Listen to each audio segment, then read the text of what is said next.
Hello बच्चों। आज जो है इस वीडियो में कुछ रचनाओं के बारे में बात करेंगे जो प्रमुख रचनाएं हैं, कई वर्षों में जो है पूछी भी गई हैं और हिंदी के कई महत्वपूर्ण प्रश्नों पे भी बात करेंगे। तो ये क्वेश्चन सभी बच्चे तैयार करें।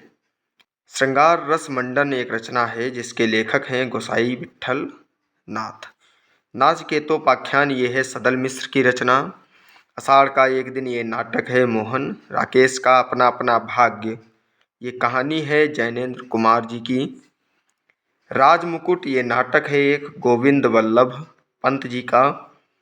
इसके बाद है अंडे के छिलके एकांकी मोहन राकेश जी की है। आधे अधूरे ये है नाटक मोहन राकेश जी का। सन्नाटा ये निबंध है अज्ञेय जी का। इसके बाद दिया हुआ है गरुड़ ध्वज ये नाटक है पंडित लक्ष्मी नारायण मिश्र जी का। परीक्षा गुरु उपन्यास लाला श्री निवास दास। तट की खोज उपन्यास है ये भी हरिशंकर परसाई जी का है। त्यागपत्र उपन्यास है जैनेन्द्र कुमार जी का। रानी केतकी की कहानी ये कहानी इसकी विधा है इंशाअल्लाह खां वारिस। कहानी इसकी विधा है मोहन राकेश जी की है। फिर क्वेश्चन कह रहा है कि उत्प्रेक्षा अलंकार को उदाहरण सहित परिभाषित करिए। दिया है जहाँ उपमेय में उपमान की संभावना की जाती है वहाँ जो है उत्प्रेक्षा अलंकार होता है। इसको जो है व्यक्त करने के लिए प्रायः जो है मनु मनहु मानो जानेहु जानो आदि वाचक शब्दों का प्रयोग किया जाता है। फिर प्रश्न दिया है हास्य रस व शांत रस को उदाहरण सहित परिभाषित करिए। हास्य रस में दिया है वेशभूषा वाणी चेष्टा आदि की विकृति को देखकर हृदय में विनोद का जो भाव जागृत होता है वह हास कहा जाता है। और यही हास जब विभाव अनुभव तथा संचारी भाव से पुष्ट होकर हास्य रस में परिणत हो जाता है। और यही हास जो है विभाव अनुभव तथा संचारी भाव से पुष्ट होकर हास्य रस में परिणत हो जाता है। इसका एग्जाम्पल जो आपको याद हो वो तैयार करिए। तथा शांत रस इस रस का स्थायी भाव निर्वेद है जहाँ न दुख है न सुख है न द्वेष है न राग है और न कोई इच्छा। उस रस को मुनियों ने शांत रस कहा है। तो इसका एग्जाम्पल आप तैयार करिए स्वयं से। फिर कह रहा है यमक अलंकार को उदाहरण सहित परिभाषित करिए। इसके बाद है दोहा व सोरठा इसको भी परिभाषित करना है। दिया हुआ है यमक का अर्थ है युग्म या जोड़ा। इस प्रकार जहाँ एक शब्द समूह का एक से अधिक बार प्रयोग हो किंतु उसका अर्थ प्रत्येक बार भिन्न हो वहाँ यमक अलंकार होता है। इसका एग्जाम्पल आप याद रखिए कनक कनकते सौगुनी मादकता अधिकाय। ये वाला एग्जाम्पल जो है इसको तैयार रखिए।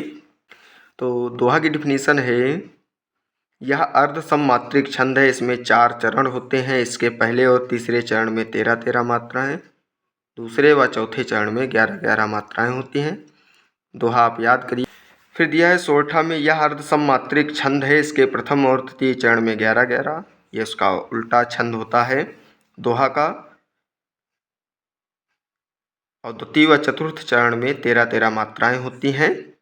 ये लिखा भी है या दोहा छंद के विपरीत होता है। इसका एग्जाम्पल एक तैयार रखिए। प्रश्न दिया हुआ है हजारी प्रसाद द्विवेदी का जीवन परिचय साहित्यिक परिचय रचनाएं व भाषा शैली कैसी रही है। किस भाषा शैली में हजारी प्रसाद द्विवेदी जी ने जो है रचनाएं की वो सब आपको लिखना है विधिवत रूप से। लेख अच्छा रखिए। फिर है बहादुर कहानी की कथा वस्तु अपने शब्दों में लिखिए। तो ये प्रमुख कहानी है इसको आप याद करिए। इसकी जो कथा वस्तु है वो जो है 15 लाइन में आप लिखें, 15 या 20 लाइन में। फिर है श्री रामचरितमानस की रचना किस भाषा में हुई है। तो ये भाषा है अवधी। फिर है दूसरा व तीसरा तार सप्तक कब प्रकाशित हुआ। तो दिया हुआ है 1951 में दूसरा तार सप्तक प्रकाशित हुआ। 1959 में तीसरा तार सप्तक प्रकाशित हुआ। तार सप्तक के संपादक कौन थे? अज्ञेय जी। फिर दिया है जयशंकर प्रसाद के 5 नाटकों का उल्लेख करिए। फिर क्वेश्चन है मुंशी प्रेमचंद के 5 उपन्यासों का उल्लेख करिए। 5 उपन्यास आपको मालूम होंगे। फिर दिया है जयशंकर प्रसाद, महादेवी वर्मा, सुमित्रानंदन पंत के जीवन काल, यानी किस सन में जो है उनका जन्म हुआ और किस सन में उनका निधन हुआ, और जन्म स्थान और इनके माता पिता का नाम भी आपको लिखना है। और जिनको जो है जीवन परिचय जयशंकर प्रसाद जी का नाम मिला हो तो वो हमारे यूट्यूब चैनल पर आप देख सकते हैं। महादेवी वर्मा जी का भी है। तो आप तैयार करिए क्वेश्चन, फिर जो है एक नए वीडियो के साथ मिलेंगे।